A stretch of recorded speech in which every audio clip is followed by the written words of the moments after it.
Welcome to the PharmaSource podcast. Today's episode was recorded live from the show floor at CPHI Milan last week and features interviews with a number of key companies, including Recipharm, Tjoapack, Renaissance Lakewood, Ecolab and Australian CDMO NovaCina. As you'll hear, CPHI was a very crowded, busy event, and that background noise you hear is 65,000 people on the show floor, so please excuse for noise. A written transcription is available at pharmasource.global. First up is John Reed, Head of Strategic Business Planning at Recipharm. He starts by introducing us to Recipharm's CDMO business. Firstly, we're one of the largest CDMOs in the industry. We have 18 manufacturing sites globally. We focus on three areas within our business, which is OSD, so oral solid dose, sterile, and more recently we have a biological side of our business called Recipharm. And there's always a lot of announcements that we track at PharmaSource about what Recipharm's doing. So, very recently there was the launch of Recipredict, and various other partnerships and things you're announcing. I mean, what's been new for you in 2024? Could you just give us a high-level overview, please? Yeah, certainly. Well, I think you've highlighted one of the big ones there, which was Recipredict. We obviously listen to what our customers' pain points are and what they're interested in. One of the consistent things that our customers are telling us is speed to market is one of their pain points that they have. And the idea of Recipredict is that it's a modelling tool to be able to transfer a product into one of our facilities in a shorter time frame. Okay. So how does it do that? So I've read the marketing bump about using data science to reduce API consumption by around 70%, accelerate drug development by up to 6 months. How does it work? Well, it's all about modelling the actual product itself. So when you come up with a formulation or a product going from clinical and you want to move it on to a commercial line, you need to make sure that you can actually scale that product. And one quick way of scaling it is using, as well as the more traditional methods, but it's using sort of more analytical methods and looking at modelling how the product would react within a larger scale equipment. So it's actually looking at that. Thank you.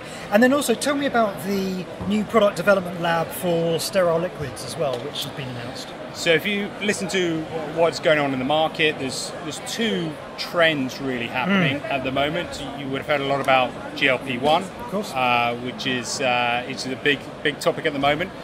Generally, very high volumes are needed for those types of products.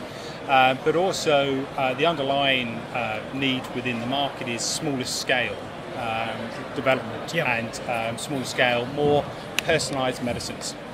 And so in our sterile facility, we not only have the large scale capabilities, but we're now also developing our smaller scale, more flexible lines to be able to address the emerging requirements from the industry. Okay.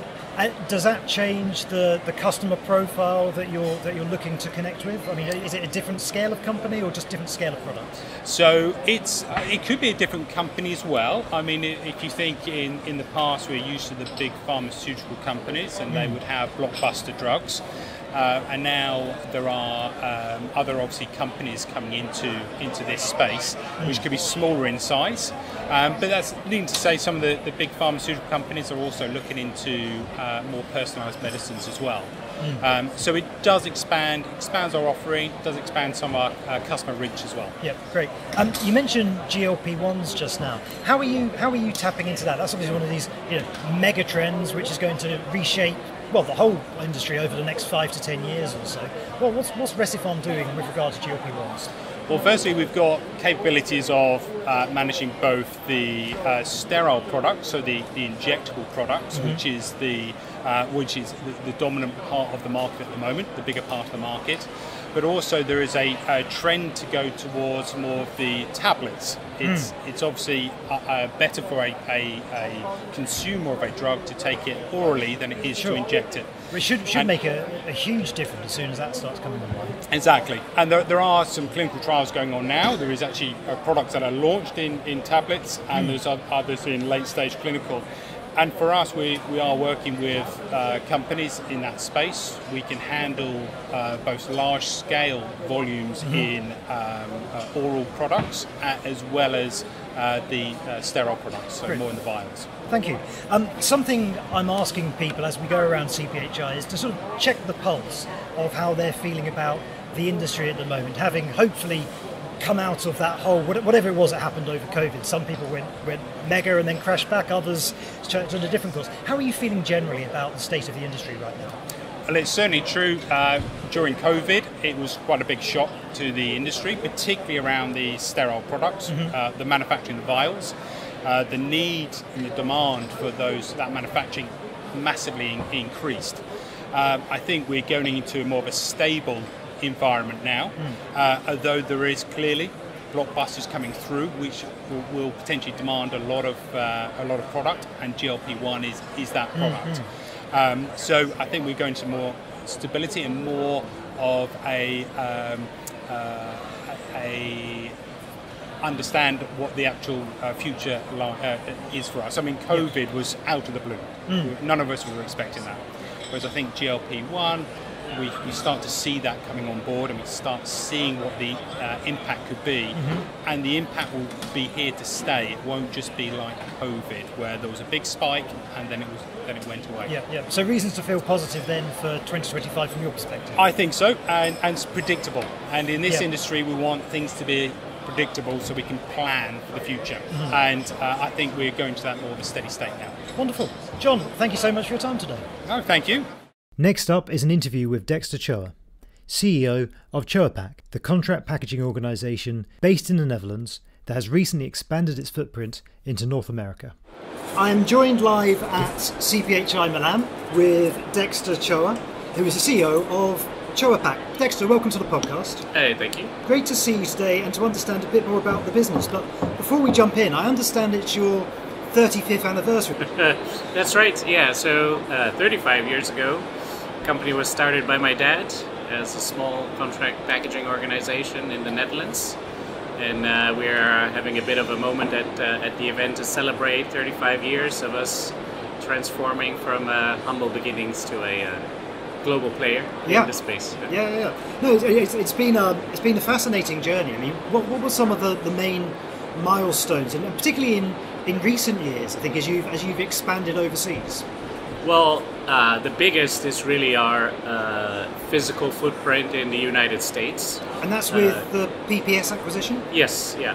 We acquired PPS at the end of 2021, really opening the US market for us in a new way. We were packaging products destined for the United States, but not in the United States, and that really helped grow that business for us. Yeah. So how has that acquisition changed the mix of products and services which you offer, apart from the geographical footprint, of course? Well, we have kept our niche quite the same, I suppose, right? We're targeting small, mid-sized pharmaceutical businesses that value a higher touch service offering above and beyond the actual activity that we do. And the acquisition was really meant to help our existing customers in both of the biggest pharmaceutical markets in the world, so that we can support them with their needs in the US and be closer to the end market, and with their needs in Europe and be closer to the end market. Yeah. And so what are those different types of packaging and pre-filled syringe solutions that you offer?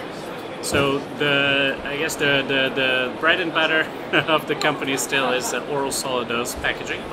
So that is a blister packaging, bottle packaging, so filling, primary filling, and then secondary packaging of those. And then in recent years, the largest growing segment has been the secondary packaging of injectable products. So vial labeling, but also pre-filled syringe assembly labeling, auto-injector assembly, that sort of activities. Yeah, great. Now, when we speak to, particularly when we speak to CDMOs, who are increasingly trying to offer a all-in-one integrated solution, they talk about how it makes it easier for the pharma companies, biotechs, to work in that kind of way. What would you say about that? What do you think the advantages of being a specialist CPO are compared to a sort of a all-in-one company?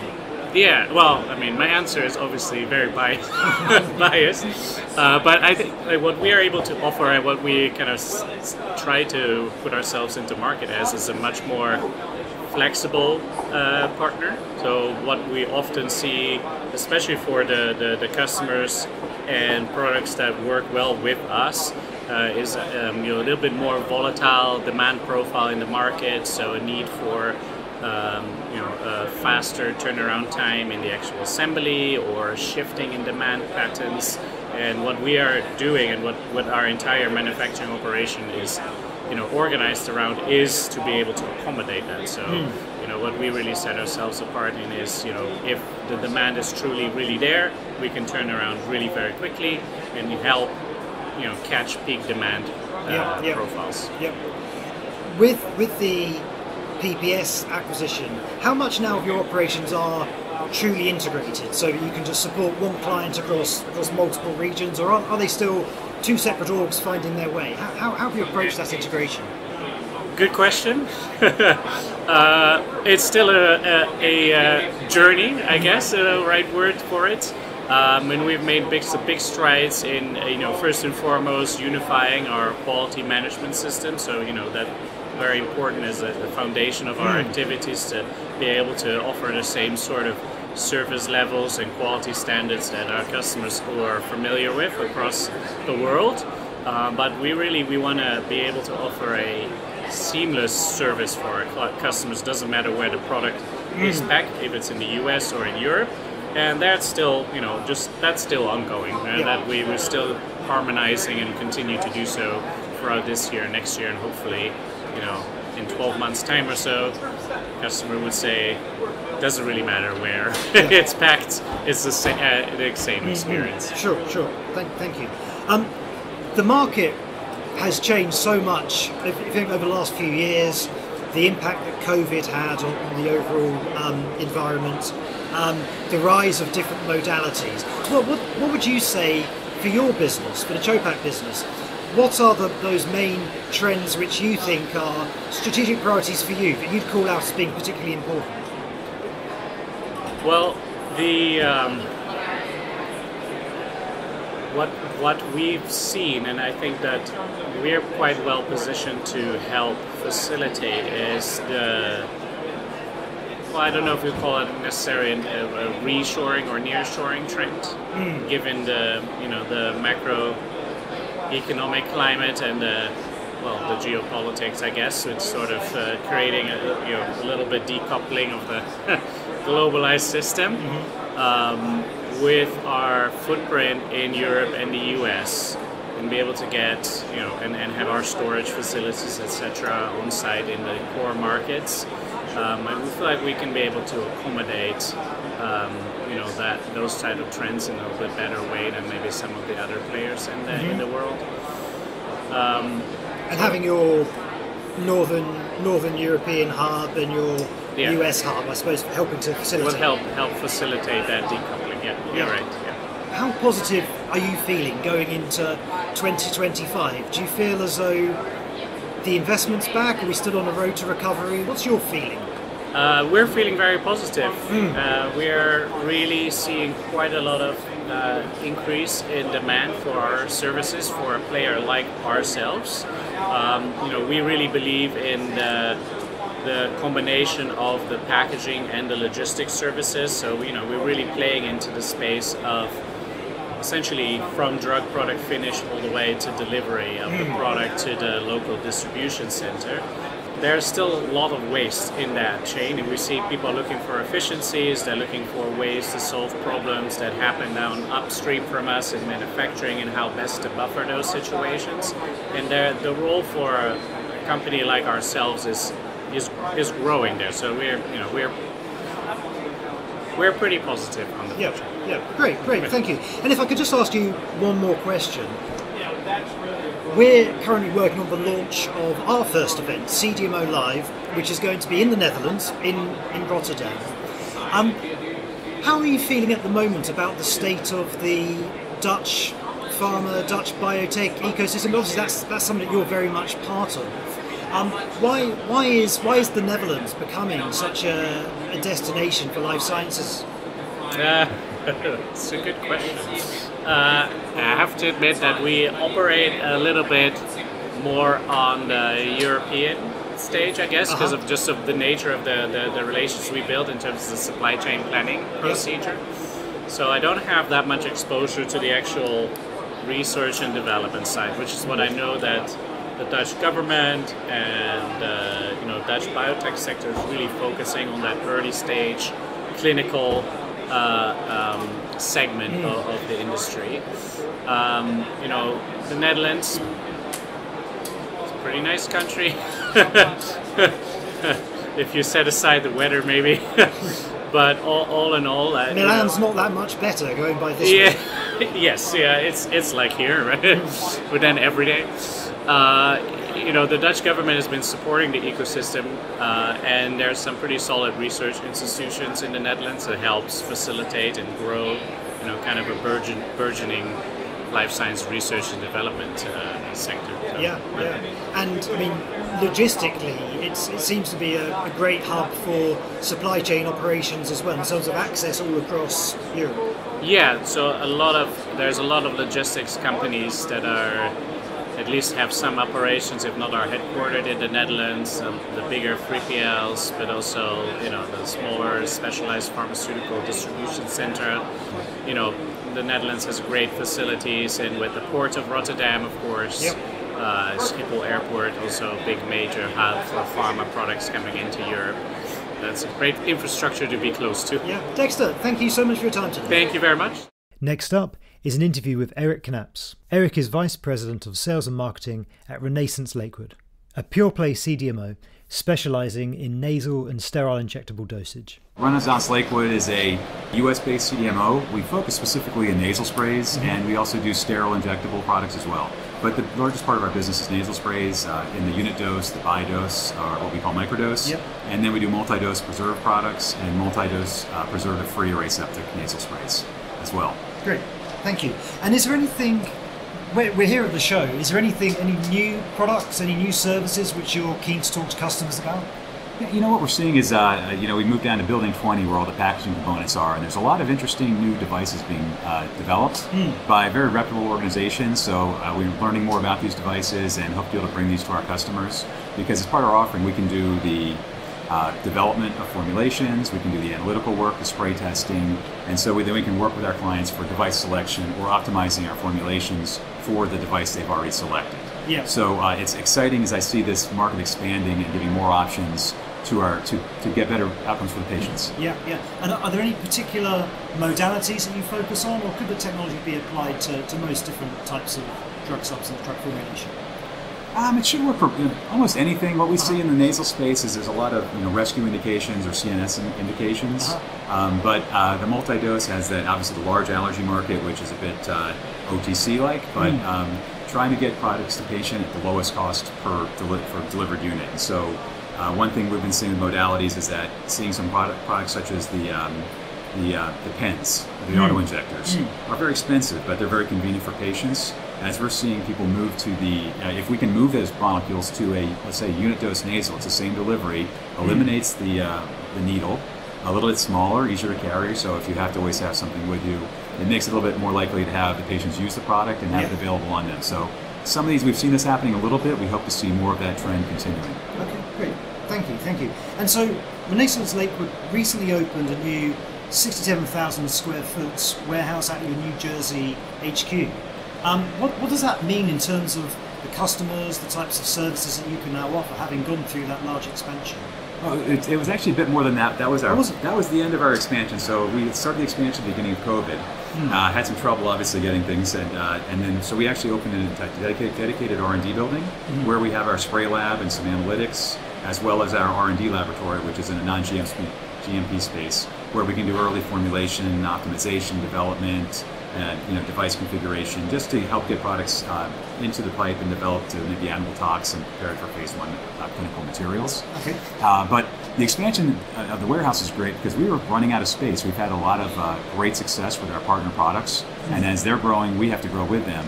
And we want to be able to move the materials in the proper manner and be able to store our raws so that you're not waiting for the truck to show up, because sometimes lead times can be a little bit challenging. So really much needed, and in our current warehouse that's connected to the manufacturing facility is really more of a day warehouse where we fill it up with what we need for the day's production and we move it out to the other warehouse, and actually creating a really nice flow of materials and a safer, more streamlined process for all the materials we do. Great. I mean, that must be a significant step up in terms of the capacity that you have there. I mean, are you looking forwards over the next few years? Are you forecasting that growth to continue? We are actually, yeah, and we've been forecasting that for a number of years. So the good news is that right now we're waiting delivery of some additional packaging resources. So I have a new line coming in by the end of the year, and an additional line coming on next year. That obviously took 2 or 3 years to put together, but it's now in process of being delivered. We'll get it qualified and start running. So a lot of our clients have had very, very solid growth. It's oftentimes we get a forecast and we're like, oh, that's great, and then the reality is that forecast is often on the low side, where I'm more concerned about when they over forecast, but sure. A lot of these products you don't know how quickly the uptake is, and when it's sometimes quicker than expected, we have to react. So we're positioned really well right now to grow with our partners, and we have some exciting new products on the market. The base products we've been making for years are also very steady as well. So it's an exciting time. Yeah, great. And looking forwards at 2025 and onwards, if you had to call out one particular market trend that you're focused on as a business, which you think is going to be significant in changing the services you offer going forward, what would that be? I think it's really patient compliance. I think making products that patients can use, making products that patients can understand, because the drugs are, if you don't follow directions or you don't dose properly, they're not effective. And so I think some of the products we make are very easy.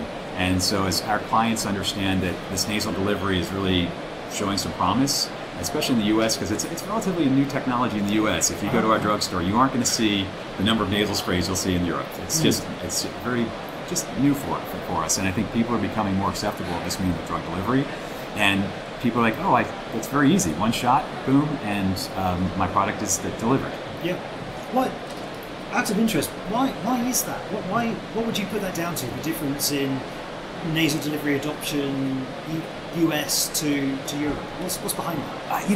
I've always been fascinated by that, because when I'm in Europe, I go to the train station and every third person is using a nasal spray. Right. In the United States, you might see sick people using nasal sprays, but I think what's happened is we have always been an oral solid dose country. That was our way to deliver our medicine, and I think nasal sprays do a lot as far as you don't have to have the first pass through the metabolic system, and at the end of the day, it's better, and sometimes it's delivering as quickly as an injection. So we've really seen nasal sprays progress from it's an allergy spray to it's a life-saving drug spray, and everything in between. So I think we're learning, and as people become more used to the nasal sprays, they're more apt to use them.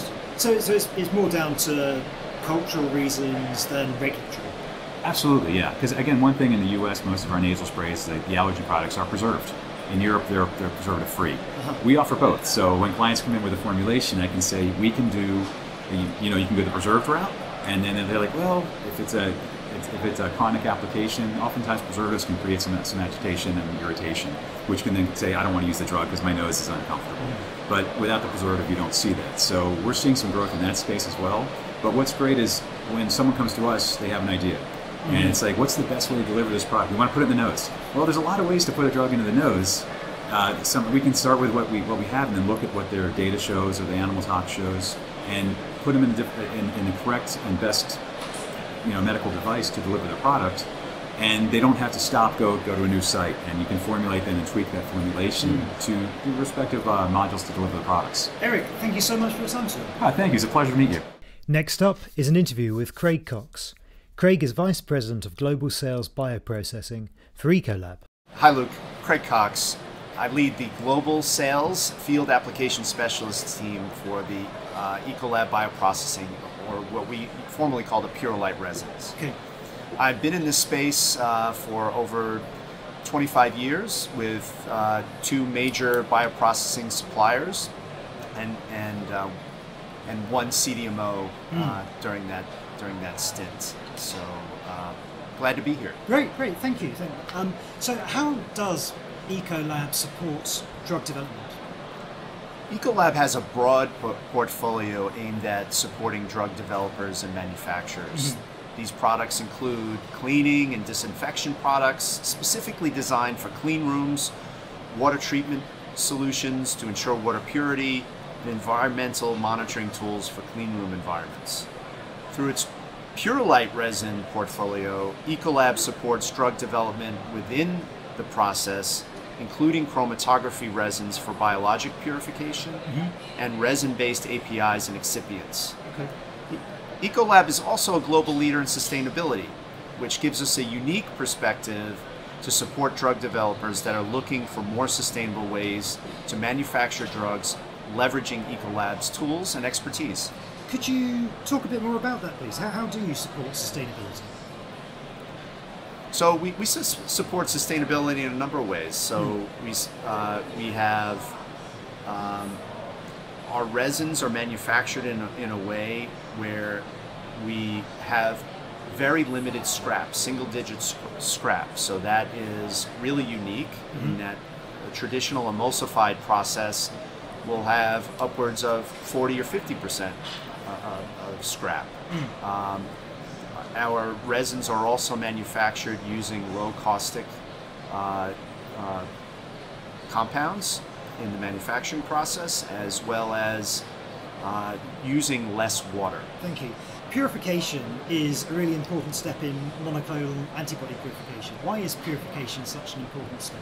The importance of purification, particularly monoclonal antibody purification, is that monoclonal antibodies must be highly specific to their target antigen, but they are manufactured in cell culture, which also includes a complex mix of cellular material, DNA, cell culture media components. So all of these need to be removed. Purification ensures that the antibodies produced are free from contaminants such as other proteins, nucleic acid, and cell debris. These contaminants can provoke an immune response or adverse effects when these MABs are used in therapeutic settings. Purifying these antibodies minimizes the risk of harmful reactions and increases the safety profile of the product. In the end, purification, it's vital to ensure that monoclonal antibodies meet the required standards of their intended applications. Thank you. Craig, from your perspective and from that of Ecolab, what would you say is an important trend right now that's shaping the industry? I mean, we've touched on ADCs, I suppose. I mean, where is it you're focused as a business? Our strategy has always been to listen to our customers and help develop solutions for them. As I mentioned before, we're hearing from customers that increasing drug complexity and a desire to reduce cost are two big drivers in the industry. These challenges can feel like competing priorities, but more complex drugs suggest the need for more complex and costly manufacturing.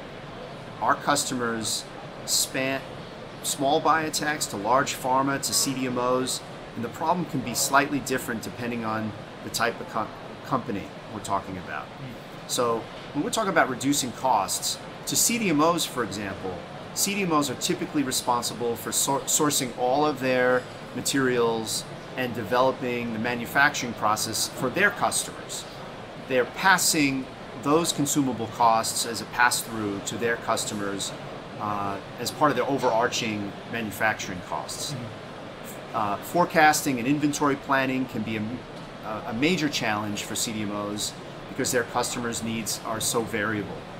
So they can be challenged when trying to develop efficient manufacturing processes with high-cost consumables such as resin.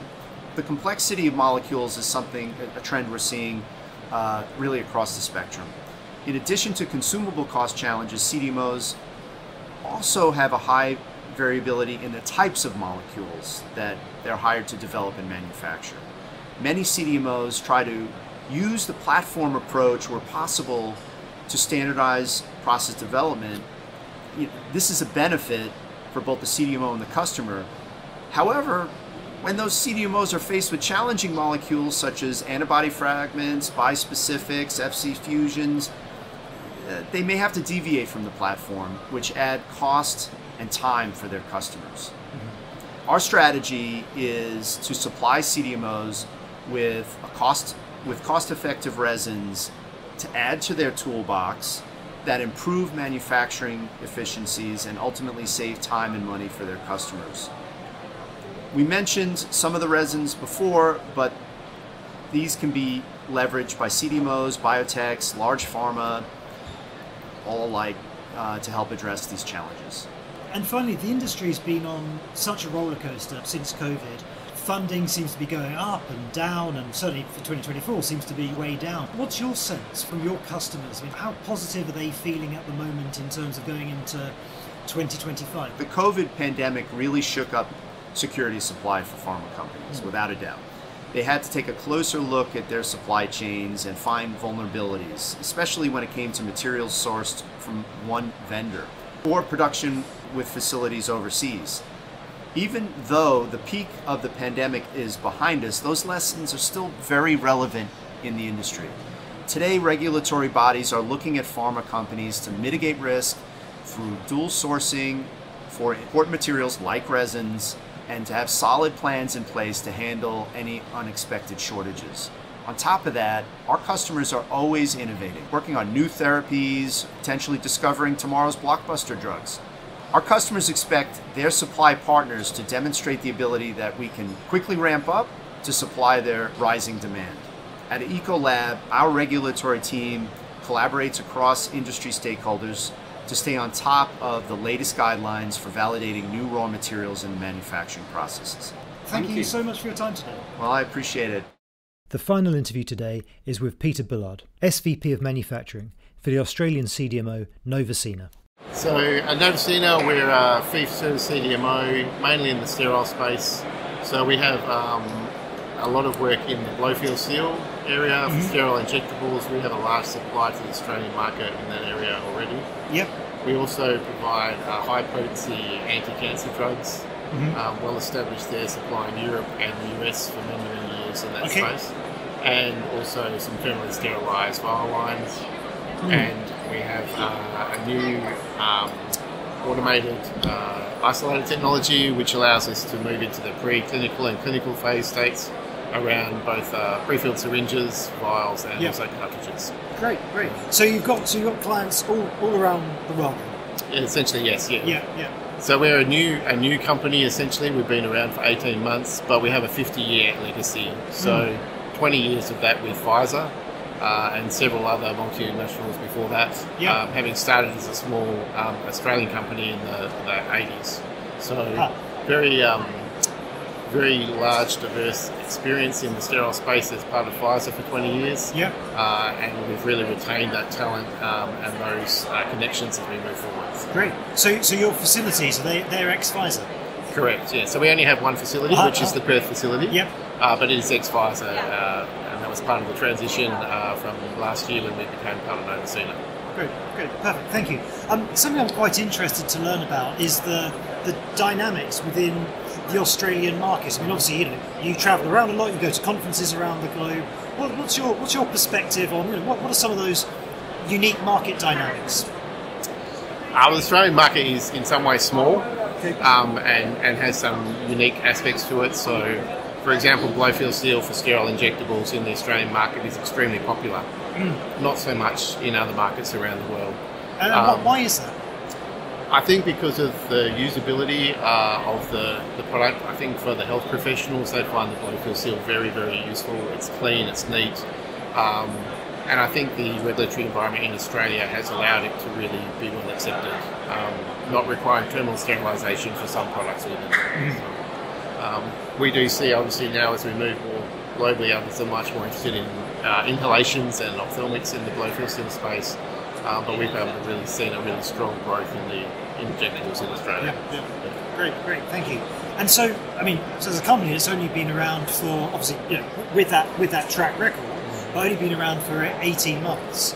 I mean, what's next for you as a business? I mean, where do you see yourselves growing to?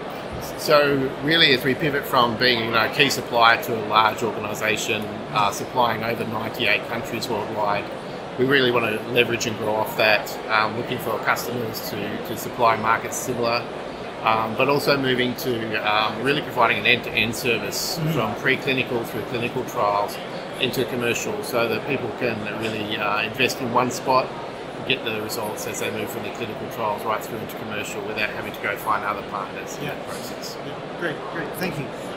We're asking everyone to call out a particular market trend which you think of as important for your business. I mean, with such a fast changing market, what's that sort of trend or trends that you're focused on? Yeah, so we're seeing a lot of interest and demand in the pre-filled space, pre-filled syringe space, and that's really one of the things we've done, moving into that clinical phase with our new equipment that allows us to do that pre-filled syringes. We're also seeing a lot of it in the inhalation and ophthalmic space within the blow-fill seal area as well. There seems to be a continuing growing trend there. Great, thank you. The last few years have been such a roller coaster, caused in part by COVID. What's your sense on how the market, how your customers are right now? Does it feel like 2025 is going to be a more positive year? I think so. I think things have really settled down in the supply chain space. We've certainly seen pretty much a return to normal of the supply, which was really one of the biggest challenges for us. We're seeing a very positive 2025 from that respect.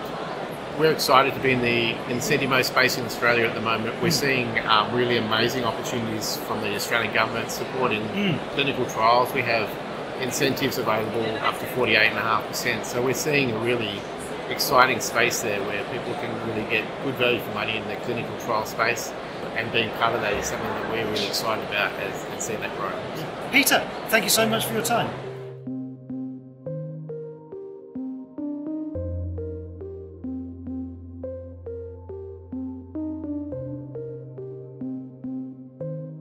To keep up to date with the latest in biopharma outsourcing, sign up to pharmasource.global. Thank you for listening.